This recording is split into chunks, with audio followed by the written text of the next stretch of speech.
Tekak. Cik tekak? Cik suruh. Awak demam ni. Tengok tangan.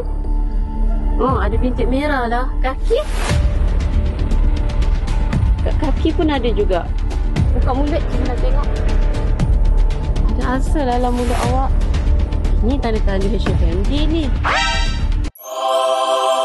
Jangan takut. Saya Sepira melawan HFMD. Saya nak ajarkan melawan kuman jahat. 7 langkah basuh tangan. Yang pertama, basuh tangan dengan guna sabun. Kedua, gosok tapak tangan.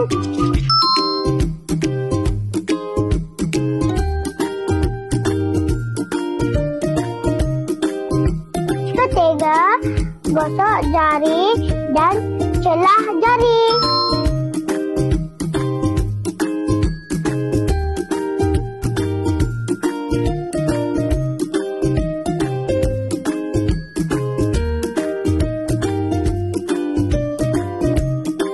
Keempat, gosok kuku dekat tapak tangan.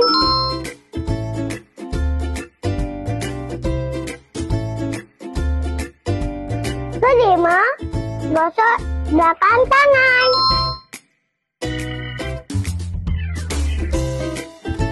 Keenam, basuh tangan bersih-bersih.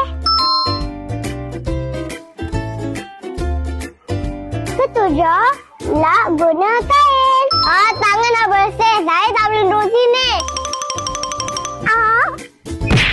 Jangan lupa basuh tangan sebelum makan dan selepas main.